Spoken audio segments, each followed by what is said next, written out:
भारतीय coast guard ने 2 Bangladeshi fishing boats को पकड़ा है। ये काफी बड़े बोट्स थे और इसमें तकरीबन 78 मछुआरे भी शामिल थे, जिन्हें भारतीय जल क्षेत्र में प्रवेश करने पर पकड़ा गया है। इसके बाद भारतीय कोस्ट गार्ड के जहाज ने इन 2 जहाजों को इंटरसेप्ट किया और फिर इन्हें घेर लिया।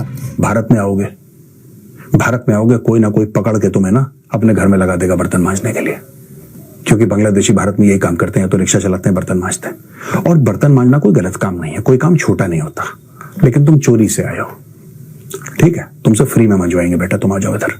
मुझे देखिए ऐसा लगता है कि बांग्लादेश में जितने भी हिंदू हैं उनको अपने घर में सुअर पालना चाहिए और सुअर का दांत अपने घर के सामने लगा देना चाहिए। मुसलमान ऐसे ही नहीं एंटर करेगा, कम से कम यहाँ से शुरुआत तो करे बांग्लादेश, एक शुरुआत तो करके देखिए। आज जो बांग्लादेश और पाकिस्तान मिल के जो ये चाह रहे हैं कि भाई इंडिया के ऊपर हम बम फेंक देंगे, हम किसी को बर्बाद करने के सोचते हुए कभी कामयाब हो सकते हैं? मुझे बस इतना बताएं। नहीं सर, नहीं, आपको लगता है कि मैं किसी को बर्बाद करने का सोचूंगा और कामयाब हो जाऊंगा? और अगर ये आ गया ना मोहम्मद यूनुस, तुझे तो मैं अपने घर में बर्तन मंजवाऊंगा, देख लेना नोएडा में, तेरे गले में पट्टा डाल के, तेरे आगे टॉमी लिख के, और तुझसे अपने घर में ना पोछा लगवाऊंगा, बर्तन मंजवाऊंगा, क्योंकि तू और तेरे देश की यही औकात है। वहां पर बहुत जमाने से प्लानिंग चल रही थी, लेकिन अब शुरुआत डायरेक्ट कर दिया जाता कि भाई हम आए आपको जिहादी आतंकवादी हरकत करने के लिए, तो वो तो पॉसिबल नहीं था। तो वो एक स्टूडेंट प्रोटेस्ट का एक शक्ल दिया गया, पर इंटरनल तो वो आतंकवाद के ही लोग थे, वो तो जमात इस्लामी के ही लोग थे, वो तो हिजबुत तहरीक के ही लोग। आपने सबसे पहले घबराना नहीं है, बाहसियत कौम हम इसका मुकाबला करेंगे। ये दोनों ही बांग्लादेश में रजिस्टर्ड हैं और लैला 2 में 41 और मेघना 5 में 37 मछुआरे मौजूद थे। इन दोनों ही जहाज को अपनी गिरफ्त में लेकर जांच पड़ताल की गई और इसके बाद इन लोगों पर भारतीय क्षेत्र में घुसपैठ करने की धाराओं में मुकदमा दर्ज किया गया है। देखिए ऐसा लगता है कि बांग्लादेश में जितने भी हिंदू हैं उनको अपने घर में सुअर पालना चाहिए और सुअर का दांत अपने घर के सामने लगा देना चाहिए। मुसलमान ऐसे ही नहीं एंटर करेगा, कम से कम यहाँ से शुरुआत तो करे बांग्लादेश, एक शुरुआत तो करके देखे। हर एक हिंदू के घर के सामने उनके दरवाजे पर एक सुअर बंधा होना चाहिए। That's it. उसके बाद देखते हैं कौन आता है। अब अगर हम क्योंकि बांग्लादेश की बात करें, आखिरी सवाल है, बहुत इंपॉर्टेंट भी है कि ये एक सियासी मुद्दा था बांग्लादेश में, जो कि स्टूडेंट की तरफ से जो वो कहते हैं तब्दीली का नाम, क्योंकि बांग्लादेशी सिर्फ प्रोटेस्ट ही कर सकते हैं, अभी तक हमने यही देखा, कोई डेवलपमेंट तो इन्होंने अभी तक की नहीं है प्रोटेस्ट के अलावा। तो एक सियासी जो एक इख्तलाफात था स्टूडेंट का शेख हसीना के साथ, वो हिंदू मुस्लिम में कैसे कन्वर्ट हो गया, क्योंकि अब पॉलिटिक्स तो बहुत पीछे रहेगी और बांग्लादेश के अंदर जो हो रहा है वो हिंदू मुस्लिम हो रहा है, जो कि नहीं होना चाहिए। ह्यूमैनिटी फर्स्ट होनी चाहिए, इंसानियत पहले होनी चाहिए। रिलीजन, मैं अक्सर बात करती हूँ कि रिलीजन या धर्म अपना अपना होना चाहिए। तो ये क्या आपको लगता है, क्या इसके पीछे भी कोई बहुत ज्यादा डीप प्लानिंग की गई कि हम इस तरह करेंगे, पहले सियासी मुद्दा और फिर रिलीजियस? नहीं, सियासी मुद्दा तो एक रंग दिया गया था, एक्चुअली में ये रिलीजियस मुद्दा ही था और पिछले 8-9 साल से इसकी तैयारी चल रही थी। आप सोचिए कि मैं अभी कोलकाता में बैठी हुई हूँ, पश्चिम बंगाल में पिछले 12 साल से बांग्लादेशी घुसपैठियों को घुसाने की साजिश चल रही है। और मैं 12 भी नहीं कहूंगी, क्योंकि ये वही ममता बनर्जी हैं जिन्होंने पार्लियामेंट में स्पीकर के मुंह पर पेपर फेंका था कि लेफ्ट फ्रंट की सरकार ने, ज्योति बासु और बुद्धदेव भट्टाचार्य की सरकार ने जानबूझ करके बांग्लादेशी घुसपैठियों को पॉकेट वोट के लिए बुला करके रखा हुआ है और जैसे ही उनको चस्का लगा फिक्स्ड पॉकेट वोट का, वो बांग्लादेशी घुसपैठियों को बैठा करके रखी है। लेकिन अब दीदी डर रही है। तो उसी तरीके से वहां पर बहुत जमाने से प्लानिंग चल रही थी, लेकिन अब शुरुआत डायरेक्ट कर दिया जाता कि भाई हम आए आपको जिहादी आतंकवादी हरकत करने के लिए, तो वो तो पॉसिबल नहीं था।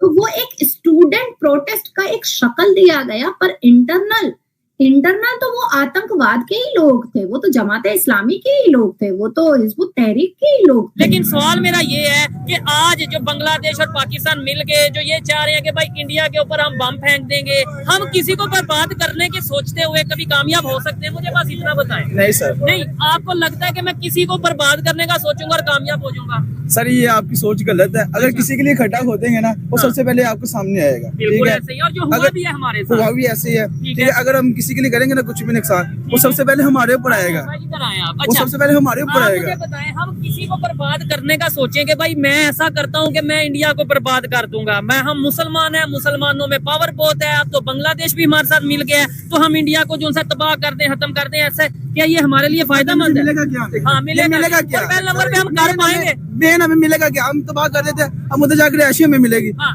आप बताएं, और उन्होंने दूसरे नंबर पे उधर से क्या कोई रिएक्शन नहीं आएगा, क्या हमारा नुकसान नहीं होगा? आप क्या कहना चाहेंगे? सर हमें ये तो सोच रखनी नहीं चाहिए ना, सारे इंसान है, हम ठीक किसी है। को तबाह क्यों करेंगे? ठीक है, हम उस वक्त किसी को तबाह करेंगे जो हमारे मुल्क को नुकसान पहुंचा रहा होगा। ठीक है, बिल्कुल हमें नुकसान पहुंचा, हमारे घर को तबाह करेगा। एक मिनट सर, एक मिनट इन्हें बोलने दे। फजूल में हमें सारे हमसाया मुल्कों के साथ भी सुलह से रहना दुश्मनी नहीं चाहिए, करनी चाहिए। मोहब्बत से रहना चाहिए, वो भी इंसान है। ठीक ठीक है। है, अगर वो ताकतवर हुए तो अपने बलबूते पे ताकतवर हुए। हाँ हमें और हसद हम या अगर- जलना नहीं चाहिए, हम अगर सीखना चाहिए। बर्बाद हो रहे हैं ना, तो हम अपनी वजह से बर्बाद हो रहे हैं। ओए होए। बांग्लादेश की हालत आज खुद ही खराब हो चुकी है। उनके बैंक्स के अंदर लार्ज स्केल विड्रॉल हो जाए तो नेशंस बैंकरप्ट हो जाएगा। उनकी टेक्सटाइल मिल्स बंद हो रही है। जो बांग्लादेश की सबसे बड़ी कंपनी है बांग्लादेश एक्सपोर्ट इंपोर्ट कॉर्पोरेशन, वो तो सारी एजेंट्स, वो सारी कंपनीज को बेच रहा है, सारी लॉस मेकिंग एजेंसीज को। वहां पे कम से कम बहुत around 10,000 factories have closed down due to the power shortage. और ये जो हुआ है इससे डायरेक्ट फायदा तो इंडिया को हुआ है। बस एक और एक चीज है कि टेक्सटाइल एक्सपोर्ट्स जो इंडिया से है वो बढ़ जाएंगे। सेकेंड, सिक्योरिटी चैलेंज तो डेफिनेटली है, वो हमेशा ही रहा है, पर फेंसिंग का काम चालू हो चुका है। और मेरा ये मानना है कि फेंसिंग का काम जैसे ही चालू होगा उसी हिसाब से सर्वेलेंस बढ़ेगा और हम इन्फिल्ट्रेशन जो भी बांग्लादेश है या इलीगल इमिग्रेंट जो आ रहे हैं उधर से, उनको हम रोक पाएंगे। और एक और एक चीज आरजू जी, पाकिस्तान बांग्लादेश को सीखना चाहिए पाकिस्तान से कैसे लोगों को बेवकूफ बना सकते हैं, प्यार से, मीठी चूरी से। बांग्लादेश जो कर रहा है सीधे आपके खंजर मार रहा है आपके सीने पे। पाकिस्तान को समझना, उनको पाकिस्तान से समझना चाहिए कि कैसे पाकिस्तान अमेरिका को से भी पैसा ले लेता है, चीन से भी पैसे ले लेता है, सऊदी अरेबिया से भी ले लेता है, गल्फ कंट्री से भी ले लेता है और लौटाता नहीं है। तो फिर भी ये सब जो डिप्लोमेसी है बांग्लादेश के अंदर नहीं है। तो मेरे हिसाब से पाकिस्तान तो जो है मीठी चूरी है और ये जो है डायरेक्ट आपके सीने में खंजर घोंप रहे हैं। इनफैक्ट आज की डेट में इंडियन मीडिया बोल रही है, इंडियंस के अंदर ये लग रहा है कि बांग्लादेश से ज्यादा एहसान फरामोश कोई नहीं है। 17,000 Indian troops died for the liberation of Bangladesh.